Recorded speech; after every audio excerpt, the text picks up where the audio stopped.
स्वागत है आप सभी का आपके अपने YouTube channel rainbow science circuit पर। आज हम लोग क्लास 9th के फिजिक्स के दूसरे अध्याय सेकंड चैप्टर बल तथा गति के नियम force and laws of motion को पढ़ने जा रहे हैं। और पिछले कई क्लास से हम लोग न्यूमेरिकल्स पर चर्चा करते आ रहे हैं। जो आंकिक प्रश्न हैं इस चैप्टर में कुछ ज़्यादा है उसकी संख्या, उसी को हल कर रहे थे। और आज के क्लास में भी जो एक बहुत ही महत्वपूर्ण क्वेश्चन है आपके एनसीईआरटी का, उसको हल कर रहे हैं। तो ध्यान से आप सभी लोग वीडियो को अंत तक देखिएगा। जो आज का हमारा क्वेश्चन है, कोई ये 7 नंबर का क्वेश्चन है, पेज 142 पर है। और आप थोड़ा सा मैं क्वेश्चन पढ़कर सुना देता हूं आपको। एक 8000 किलोग्राम द्रव्यमान का रेल इंजन, मतलब यहाँ थोड़ा सा डायग्राम के द्वारा भी इसको समझने का प्रयास करेंगे हम लोग कि एक रेल इंजन है जिसका द्रव्यमान दिया है, वजन दिया है 8000 किलोग्राम। एक 8000 किलोग्राम द्रव्यमान का रेल इंजन प्रति 2000 किलोग्राम द्रव्यमान वाले 5 डिब्बों को सीधी पटरी पर खींचता है। अब देखिए क्या कह रहा है कि 8000 किलोग्राम द्रव्यमान का रेल इंजन है, 5 डिब्बों वाली गाड़ी है। देखिए, एक डब्बा, 2 डिब्बा, तीसरा, चौथा और 5, और प्रत्येक डब्बे का द्रव्यमान 2-2 हजार किलोग्राम है। चित्र के द्वारा अगर आप देखेंगे तो प्रश्न को समझने में सुविधा होगी। रेल इंजन प्रति 2000 किलोग्राम द्रव्यमान वाले 5 डिब्बों को सीधी पटरी पर खींचता है। यदि इंजन 40,000 न्यूटन का बल आरोपित करता है तथा यदि पटरी 5,000 न्यूटन का घर्षण बल लगाती है। इस चीज को थोड़ा सा समझना है कि इंजन आगे की तरफ जाएगी तो यह जो आगे की तरफ बल लगाती है उसका मान है 40,000 न्यूटन। और आप सभी जानते हैं कि घर्षण बल जो होता है वह हमेशा विपरीत दिशा में लगता है, अपोजिट डायरेक्शन में घर्षण बल कार्य करता है। और जो घर्षण बल लग रहा है, पटरी का जो घर्षण बल होगा वह लग रहा है 5,000 न्यूटन का। 5,000 न्यूटन का घर्षण बल लग रहा है विपरीत दिशा में। तो ज्ञात करें। अब इसमें 3 बातें कह रही है ज्ञात करने के लिए। एक ए नंबर में है नेट त्वरण बल, बी में है रेल का त्वरण, तथा सी में है डिब्बे 1 द्वारा डिब्बे 2 पर लगाया गया बल। ये 3 चीज हम लोगों को ज्ञात करना है। तो सबसे पहला जो क्वेश्चन इसमें है ए नंबर, नेट त्वरण बल हम लोगों को ज्ञात करना है। तो नेट मतलब कुल त्वरण बल। तो जैसे इसको ऐसे हम लोग कह सकते हैं कि कोई व्यक्ति एक व्यापार करता है, खेती करता है, बिजनेस करता है। उस खेती को करने में उस आदमी को क्या होता है, मान लेते हैं कि 10 रुपये का इन्वेस्टमेंट हुआ, उस व्यापार को करने में खर्चा किया 10 रुपया, और जब पूरा बिक्री हो गया सामान उसका, तो बेचने के बाद उसके पास 15 रुपया आया। तो नेट फायदा कितना हुआ, नेट मुनाफा कितना हुआ? तो जितना विक्रय मूल्य था उसमें जो लागत लगा उसको माइनस करना पड़ेगा। 15 रुपया में सामान को बेचा, 10 रुपया उसमें लागत लग गया, तो 15 में से 10 को माइनस करेंगे तो नेट लाभ जो होगा वो 5 रुपये का होगा। उसी तरह से इस रेल के द्वारा, इंजन के द्वारा 40,000 न्यूटन का बल लग रहा है, लेकिन 5,000 न्यूटन का घर्षण बल विपरीत दिशा में लग रहा है। तो नेट बल जो लगेगा, नेट त्वरण बल, तो इंजन जितना बल लगाएगी उसमें से घर्षण बल को माइनस कर देंगे, घटा देंगे। तो वही चीज यहां बताया गया है, नेट त्वरण बल बराबर इंजन द्वारा लगाया गया बल माइनस घर्षण बल। तो इंजन द्वारा लगाया गया बल हो गया 40,000 न्यूटन, और फिर घर्षण बल हो गया 5,000 न्यूटन। तो 40,000 न्यूटन में से जब 5,000 न्यूटन को हम लोग घटाते हैं तो बच जाता है 35,000 न्यूटन। मतलब इस इंजन के द्वारा जो लगाया गया कुल त्वरण बल है, कुल फोर्स है, उसका मान 35,000 न्यूटन है। आप कहेंगे सर गाड़ी तो, इंजन तो लगा रही है 40,000 न्यूटन, लेकिन उसमें 5,000 न्यूटन माइनस हो जाएगा क्योंकि 5,000 न्यूटन का घर्षण बल लग रहा है, और घर्षण बल हमेशा विपरीत दिशा में लगता है, इसलिए ये 5,000 न्यूटन उसमें से माइनस हो गया। तो जो कुल त्वरण बल का मान हो गया, नेट मतलब कुल त्वरण बल का मान 35,000 न्यूटन हो गया। ये पहले प्रश्न का जवाब है, आंसर है। अब आते हैं दूसरे प्रश्न पर। दूसरा प्रश्न इसमें है रेल का त्वरण पूछ रहा है, इंजन का त्वरण नहीं पूछ रहा, रेल का त्वरण। तो रेल 5 डिब्बों का गाड़ी है, तो इसका जो त्वरण पूछ रहा है, तो पांचों डब्बा का टोटल द्रव्यमान, चूंकि एक डब्बा जो है वो 2,000 किलोग्राम का है, यहां हमने लिखा है कि रेल का द्रव्यमान, कुल द्रव्यमान हो जाएगा 5 गुना 2,000, चूंकि 5 डिब्बे है और एक का द्रव्यमान 2,000 है, टोटल द्रव्यमान हो जाएगा कितना, 10,000 किलोग्राम। तो रेल का द्रव्यमान हो गया 10,000 किलोग्राम।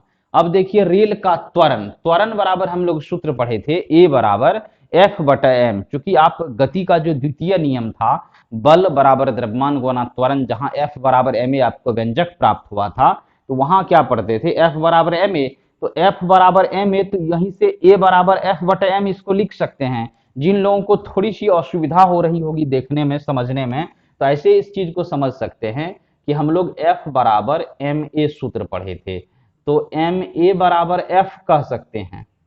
इसलिए अगर a बराबर कहा जाएगा तो इसको F बटे m कहेंगे। मतलब इसी फॉर्मूला को इस रूप में भी लिख सकते हैं, a बराबर F बटे m। अगर कोई आपको कह देगा m बराबर, तो m बराबर इसको F बटे a कह देंगे। फिर गुना करेंगे आप क्रॉस मल्टीप्लिकेशन, तो F बराबर ma होगा, यहां भी F बराबर ma हो जाएगा। एक ही बात को कई तरीके से हम लोग व्यक्त कर सकते हैं, तो हम लोगों को लेना है, ये फॉर्म लेना है a बराबर F बटे m। तो देखिए वही यहां किया गया है कि रेल का त्वरण a बराबर F बटे m। F फोर्स हो गया, तो कुल बल लग रहा है 35,000 न्यूटन, तो 35,000, और द्रव्यमान रेल का कितना है 10,000 किलोग्राम, तो 10,000 हो गया।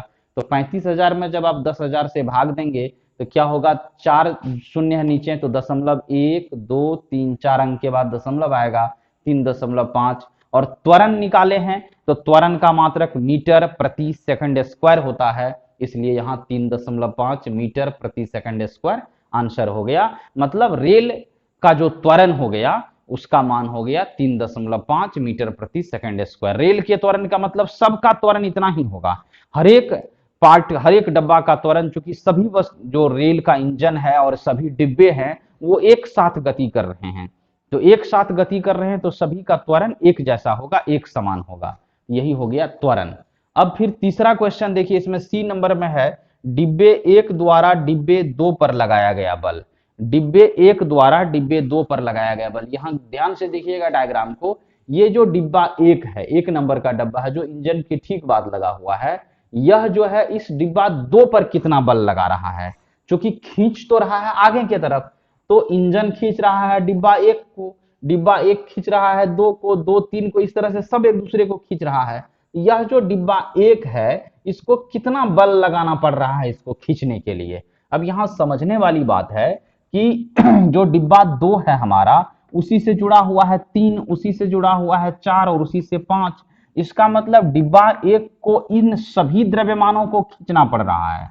डिब्बा 1 जो है इस चारों डिब्बा को खींच रहा है, तो चारों डिब्बा का जो कुल द्रव्यमान होगा 2000 2000 2000 2000, यह मिलकर कितना हो जाएगा 8000 किलोग्राम। इसका मतलब है कि डिब्बा 1 जो है कितना द्रव्यमान को खींचता है, तो 8000 किलोग्राम द्रव्यमान को। वही लिखा गया है कुल द्रव्यमान m बराबर 8000 किलोग्राम।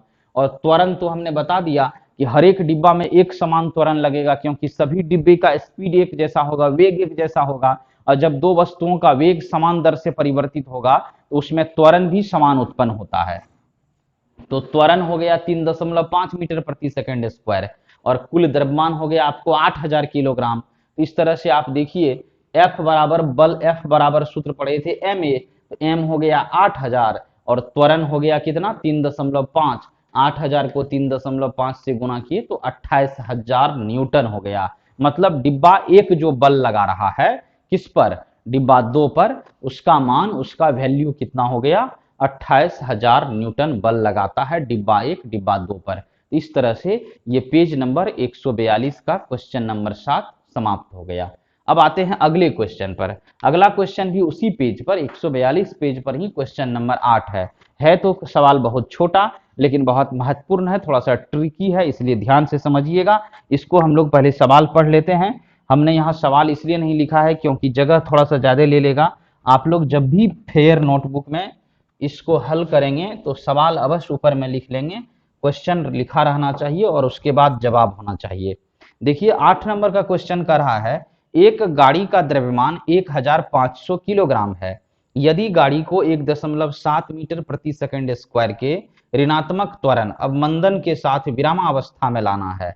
अब गाड़ी का द्रव्यमान 1500 किलोग्राम है, गाड़ी चल रही है लेकिन उसमें मंदन, याद कीजिए जो लोग गति पढ़े थे वहां आपको बताया गया था ऋणात्मक त्वरण को मंदन कहते हैं। त्वरण का मान अगर निगेटिव हो जाए, माइनस में हो जाता है, तो उसी को मंदन कहते हैं, अंग्रेजी में रिटार्डेशन कहते हैं। सूचित उसको भी ए से किया जाता है, उसका भी मात्रक मीटर प्रति सेकंड स्क्वायर ही होता है। बस फर्क यही है कि नाम उसका मंदन पड़ जाता है। और हमने आपको कहा भी था गति चैप्टर में कि मंदन उसका नाम इसलिए रखा गया क्योंकि वह मंद कर देता है वस्तु के वेग को, स्लो कर देता है, इसलिए उसका नाम मंदन होता है। इसलिए परिभाषा लिखा गया था, ऋणात्मक त्वरण को मंदन कहते हैं। तो यहाँ जो मंदन लग रहा है ऋणात्मक त्वरण, उसका मान है 1.7 मीटर प्रति सेकंड स्क्वायर। और उसका द्रव्यमान कितना हो गया, वस्तु का, गाड़ी का द्रव्यमान हो गया 1500 किलोग्राम। तो क्वेश्चन देखिए, एक गाड़ी का द्रव्यमान 1500 केजी है। यदि गाड़ी को 1.7 मीटर प्रति सेकंड स्क्वायर के ऋणात्मक त्वरण अवमंदन के साथ विरामावस्था में लाना है तो गाड़ी तथा सड़क के बीच लगने वाला बल कितना होगा। अब गाड़ी और सड़क के बीच कोई न कोई तो बल लगेगा, रोकने के लिए जो घर्षण बल लगेगा वही होगा। तो उस बल का मान, चूंकि हमारे पास द्रव्यमान भी है और त्वरण भी है, तो F बराबर ma से हम लोग फोर्स F का मान निकाल सकते हैं। सूत्र आप गति के द्वितीय नियम में पढ़े थे, F बराबर ma। तो m द्रव्यमान का मान हो गया 1500 किलोग्राम और त्वरण है -1.7 मीटर पर सेकंड स्क्वायर। दोनों को मल्टीप्लाई किए यहाँ, यह हो गया आपको 2550 न्यूटन। ये माइनस चिन्ह जो है यह बताता है कि गाड़ी जिस दिशा में जा रही थी उसके विपरीत दिशा में बल लगा, तब ना गाड़ी रुकी। आप साइकिल से जा रहे हैं, आपको अचानक रुकना है, या तो ब्रेक लगाते हैं, पैर को नीचे सटाते हैं रोड पर, या कोई दोस्त मित्र आपका कैरियर पकड़ के विपरीत दिशा में खींच लेता है। तो जब तक विपरीत दिशा में बल नहीं लगेगा तो आपकी साइकिल रुकेगी नहीं। आप पैडल देना छोड़ भी देंगे तो सड़क का जो घर्षण बल होगा वो आपकी साइकिल को कुछ दूर तक धीरे धीरे तो स्लो करेगा और एक समय आएगी जब आपकी साइकिल रुक जाएगी। तो रुकने के लिए हमेशा विपरीत दिशा में बल लगता है। ये जो -2550 न्यूटन का बल लग रहा है, तो ये रोकने के लिए लगा है, और ये बल हमेशा गाड़ी जिस दिशा में जा रही थी उसके विपरीत दिशा में लगा है। माइनस चिन्ह यही बताता है, बल में अगर माइनस चिन्ह लगा रहे तो इसका मतलब है कि बल हमेशा विपरीत दिशा में कार्य कर रहा है। तो ये हमारा दूसरा सवाल भी कंप्लीट हो गया। अब आते हैं कुछ और इसी तरह के छोटे छोटे सवाल हैं, जैसे क्वेश्चन नंबर 9 है इसी पेज पर, पेज 142, और क्वेश्चन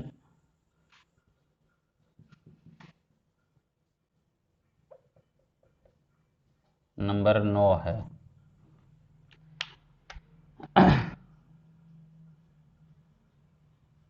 इसमें बनाना तो कुछ नहीं है, बस थोड़ा सा समझना है, तो हम लोग देख लेते हैं इसको। अब क्वेश्चन देखिए, किसी m द्रव्यमान की वस्तु, द्रव्यमान कितनी है वस्तु की, m द्रव्यमान है, जिसका वेग v है, का संवेग क्या होगा। अब जो लोग संवेग को पढ़े होंगे, मोमेंटम को पढ़े होंगे, उनको पता होगा किसी वस्तु के द्रव्यमान और वेग के गुणनफल को संवेग कहते हैं। द्रव्यमान और वेग के गुणनफल को संवेग कहते हैं। आपने पढ़ा था, जो सूत्र फॉर्मूला पढ़ा था संवेग बराबर, तो याद होगा वो संवेग P इक्वल टू फॉर्मूला था mv। m द्रव्यमान, अब v हो गया वेलोसिटी। तो द्रव्यमान और वेग का गुणनफल ही संवेग कहलाता है। इसमें ये ऑब्जेक्टिव टाइप क्वेश्चन है। पहला ऑप्शन है mv का whole square, mv square, half mv square और mv। ये डी नंबर का जो आंसर होगा, इसका सही आंसर डी नंबर होगा। जो डी नंबर दिया हुआ है यही इस क्वेश्चन का सही आंसर होगा। इस तरह का और भी ऑब्जेक्टिव क्वेश्चन हो सकता है, आपको मिलेगा तो वहां से भी आप इसको हल कर सकते हैं। एक और क्वेश्चन है 10 नंबर में, देख पा रहे हैं हम कि हम एक लकड़ी के बक्से को 200 न्यूटन बल लगाकर उसे नियत वेग से फर्श पर धकेलते हैं। अब देखिए, लकड़ी का एक बक्सा है, लकड़ी का एक बड़ा सा बॉक्स है, बहुत भारी है, और उसको फर्श पर, सतह पर धकेलते हैं। कितना बल लगा रहे हैं उसके लिए, 200 न्यूटन बल लगा रहे हैं। बक्से पर लगने वाला घर्षण बल क्या होगा। अभी जो रेलगाड़ी की बात हम लोग कर रहे थे वही बात यहाँ है कि मान लेते हैं यह एक लकड़ी का बक्सा है, इसको जो आप धक्का दे रहे हैं, तो धकेलने के लिए इसमें बल लग रहा है कितना, 200 न्यूटन का बल लग रहा है। और हम लोग जानते हैं गति का जो तृतीय नियम आपने पढ़ा था, तो वह तृतीय नियम कहता है कि प्रत्येक क्रिया के बराबर और विपरीत प्रतिक्रिया होती है। क्रिया और प्रतिक्रिया हमेशा अलग अलग वस्तुओं पर कार्य करता है। जैसे कि अगर एक गेंद को हम इस सतह पर फेंक दें तो गेंद बल लगाएगी किस पर, सतह पर, धरती पर, फर्श पर। तो गेंद जितना बल लगाती है फर्श पर, तो यह फर्श या सतह भी उतना ही बल लगा देता है गेंद पर, जिसके कारण गेंद टप्पा खाकर ऊपर आ जाता है। अब आप इसको समझ सकते हैं अच्छे तरीके से कि गेंद जो बल लगाया फर्श पर, तो वो क्रिया था। तो क्रिया किस पर हुआ? फर्श पर हुआ, सतह पर हुआ। और प्रतिक्रिया, फर्श लगाया गेंद पर बल, तो प्रतिक्रिया बल किस पर लगा? गेंद पर लगा, जिसके कारण गेंद ऊपर उछल गई। तो क्रिया और प्रतिक्रिया हमेशा अलग अलग वस्तुओं पर लगता है, तो याद रखना है इस चीज को। तो 200 न्यूटन का बल लगा करके अगर आप इसको धकेल रहे हैं, तो इसमें घर्षण बल जो कितना लगेगा? तो घर्षण बल भी 200 न्यूटन बल लगेगा, क्योंकि गति का तीसरा नियम कहता है प्रत्येक क्रिया के बराबर और विपरीत प्रतिक्रिया होती है। तो इसलिए जो बॉक्स पर जो सतह का घर्षण बल लगेगा, उसका भी मान 200 न्यूटन ही होगा। इस तरह से हमारा ये चौथा प्रश्न आज हल हो गया। तो बस इसी के साथ आज का क्लास अब हम लोग समाप्त करेंगे। आपको मैं ऐसा नहीं है कि एक एक सवाल बताऊंगा, अब बहुत सारा सवाल हो गया है। कुछ और जो लिखने वाला क्वेश्चन है उसके आंसर को अगले क्लास में हम लोग जानने का प्रयास करेंगे। आप लोग अपने से अधिक सवाल बनाइए। जिस किसी भी प्रकाशन की किताब हो, उसमें जो उदाहरण है, जो बनाया हुआ एग्जाम्पल्स है, उसको पहले खुद से बनाइए, समझने का प्रयास कीजिए। आप एक तरीके के जब अलग अलग सवाल को बनाएंगे, तो धीरे धीरे आपके पास टेक्निक आ जाएगा सवाल बनाने का, और आप आसानी से प्रश्नों को हल करने लगेंगे। तो बस उम्मीद है कि आप सबों को ये सभी सवाल समझ में आ गई होगी। तो आप सभी लोग इसी तरह के और सवालों का भी प्रैक्टिस करेंगे। कल हमने बताया भी था आपको कि दूसरे किताब से भी आप सवाल बना सकते हैं। जिस किसी भी प्रकाशन का किताब आपके पास हो, उससे हेल्प लीजिए और बनाइए। तो ठीक इसी के साथ आज का क्लास समाप्त करते हैं। उम्मीद है कि 1 या 2 क्लास और होगा जिसमें हम लोग और क्वेश्चन आंसर को देखेंगे।